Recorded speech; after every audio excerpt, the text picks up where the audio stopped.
मन की बातें पढ़ने का रहस्य। साधु की इच्छा और बुद्ध का सवाल। बहुत समय पहले मगध राज्य में एक साधु रहते थे। उनका एक ही सपना था, मैं मन की बातें पढ़ सकूं।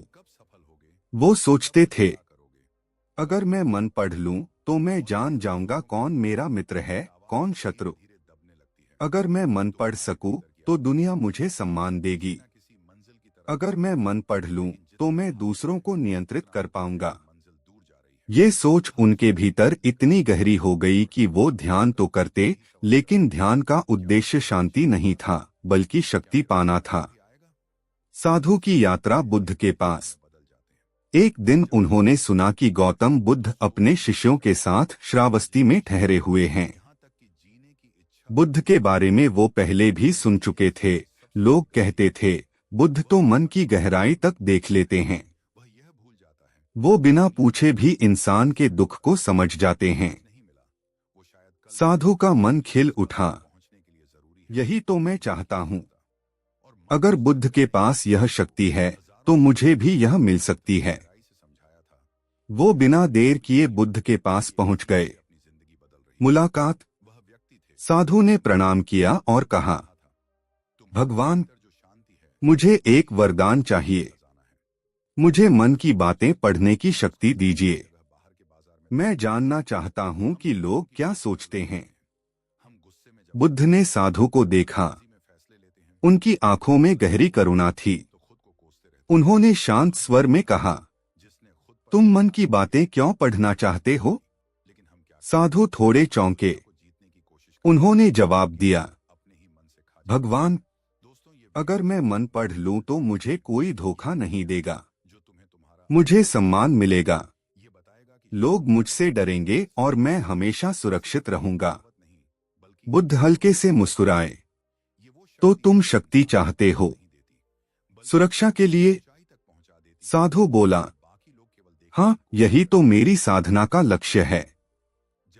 बुद्ध का पहला प्रश्न। बुद्ध ने धीरे से पूछा, साधु, मान लो तुम किसी का मन पढ़ सकते हो। अगर तुम देखो कि कोई व्यक्ति तुम्हारे बारे में बुरा सोच रहा है, तुम्हें गाली दे रहा है, तुम्हारे लिए ईर्ष्या रखता है, तो क्या तुम खुश रहोगे या दुखी? साधु एकदम चुप हो गया। उसने सोचा, अगर सच में ऐसा हुआ तो शायद उसे गुस्सा आएगा, दुख होगा। बुद्ध ने आगे कहा, और मान लो किसी का मन तुम पढ़ो और पता चले कि वह सिर्फ अपने स्वार्थ के लिए तुम्हारे पास है, वह भीतर से तुम्हारा मित्र नहीं, तो क्या तुम्हारा विश्वास टूटेगा या नहीं? साधु और भी असमंजस में पड़ गया। सत्य का दर्पण। बुद्ध ने कहा, साधु, मन पढ़ना कोई वरदान नहीं है, यह तो एक बोझ है। क्योंकि जब तुम जान जाओगे कि हर व्यक्ति के मन में क्या चल रहा है, तो तुम्हें दुनिया से घृणा होने लगेगी। मनुष्य के मन में कितना लोभ, क्रोध, ईर्ष्या और मोह भरा है। अगर तुम यह सब देख लोगे तो तुम्हारा हृदय कभी शांत नहीं रहेगा। साधु स्तब्ध रह गया। उसने कभी इस दृष्टिकोण से नहीं सोचा था। बुद्ध का दूसरा प्रश्न।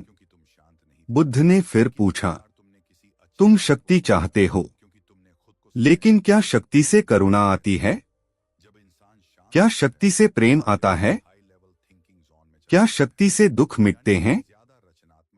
साधु ने सिर झुका लिया।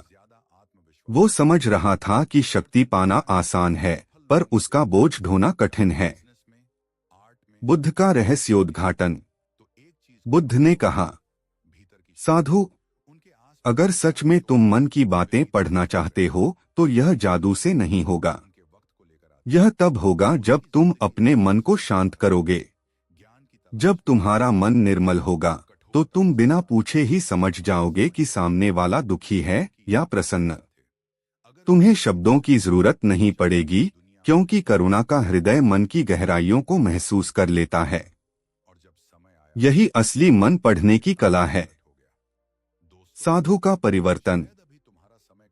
साधु की आंखों से आंसू निकल आए। भगवान, उसने कहा, दोस्तों किसी ने सही बात कही है कि बदन मेरा मिट्टी का है, सांसें मेरी उधार हैं, घमंड करूं तो किस बात का, यहाँ हम सब तो किराएदार हैं। नमस्कार दोस्तों, राजीव इंस्पायर्ड यूट्यूब चैनल में आपका दिल से स्वागत है। ये कहानी एक योद्धा के जीवन से प्रभावित एक मोटिवेशनल स्टोरी है जो आपको अपनी जिंदगी को देखने का एक नया नजरिया सिखाएगी। बहुत समय पहले की बात है, सबल नाम का लड़का पूरे दिन अभ्यास करके सो रहा था तो उसे एक रात बुरा सपना आता है जिसमें वह हर रोज की तरह अपने गुरु के आश्रम में तलवारबाजी के मुश्किल दाव पचों का अभ्यास कर रहा था। उसका अभ्यास अच्छा चल रहा था, लेकिन जैसे ही वह एक ऊंची छलांग लगाकर जमीन में वापस आता है, उसका एक पैर टूटकर कांच के टुकड़ों की तरह बिखर जाता है। उसकी ऐसी हालत देखकर सभी लोग डर जाते हैं, लेकिन एक रहस्यमय आदमी बड़ी शांति से उन टुकड़ों को इकट्ठा करने लगता है, जिसने काले रंग के जूते पहने हुए थे। सबल घबराकर नींद से जाग जाता है। उस समय रात्रि से सुबह होने वाली थी और वह खुद को शांत करने के लिए बाहर टहलने निकल जाता है। कुछ देर चलने के बाद वह एक पुराने घर के बाहर आकर रुक जाता है और उसके बाहर पेड़ के नीचे जाकर बैठ जाता है। तभी एक बूढ़ा आदमी उस घर से बाहर निकलता है, जिसने बिल्कुल वैसे ही जूते पहन रखे थे जैसे सबल ने अपने सपने में देखे थे। सबल उस बूढ़े आदमी से कहता है कि तुम्हारे पैरों में अलग अलग जूते हैं, तो जवाब में वह आदमी कहता है कि इसमें से एक जूता नया है और दूसरा पुराना। फिर सबल वहां से उठकर जाने लगता है और वह आदमी वहीं पर बैठ जाता है, लेकिन जब अगले ही पल सबल पीछे मुड़कर उस आदमी को देखता है तो वह आदमी उस घर की छत पर पहुंच चुका था, जो कि आश्चर्यचकित कर देने वाली बात थी, क्योंकि एक बूढ़े आदमी के लिए बिना किसी सहारे के इतनी जल्दी छत पर पहुंच जाना असंभव बात थी। सबल उस बूढ़े आदमी से पूछे कि उसने ऐसा कैसे किया, लेकिन वह आदमी रहस्यमय ढंग से चुपचाप उसकी ओर देखता रहता है। तो सबल वहां से चला जाता है। फिर सबल आश्रम के अभ्यास मैदान में तलवारबाजी का अभ्यास करने जाता है। सबल अपने आश्रम का सर्वश्रेष्ठ तलवारबाज था,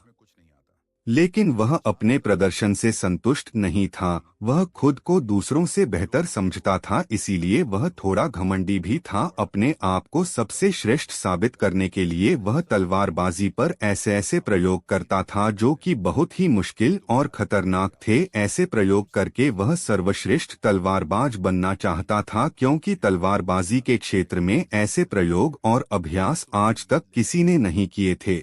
लेकिन उन अभ्यास को वह कर नहीं पा रहा था और बार बार जमीन पर गिर जाता था। उसके गुरु को यह सब जानलेवा सबल का अभ्यास पागलपन लगते थे। वह उससे कहते हैं कि तुम एक बेहतरीन योद्धा हो, लेकिन तलवार के इन अभ्यास को कर पाना संभव नहीं है, क्योंकि इसके लिए असाधारण ताकत, अचूक तकनीक और निडरता की जरूरत है, और अगर तुमसे जरा सी भी गलती हुई तो तुम बुरी तरह घायल हो सकते हो या फिर तुम्हारी जान भी जा सकती है। गुरु की बातें सबल को दुखी कर देती हैं। उसे इन विशेष अभ्यास को करने के लिए विशेष प्रशिक्षण की जरूरत थी, तो वह मदद मांगने वह उस बूढ़े आदमी के पास चला जाता है। सबल उससे पूछता है कि आप पल झपकते ही उस ऊंची दीवार पर उस दिन कैसे चढ़ गए थे, क्योंकि मैं खुद एक योद्धा हूँ और मैं अच्छी तरह यह जानता हूँ कि कोई भी योद्धा ऐसा नहीं कर सकता। वह आदमी सबल से कहता है,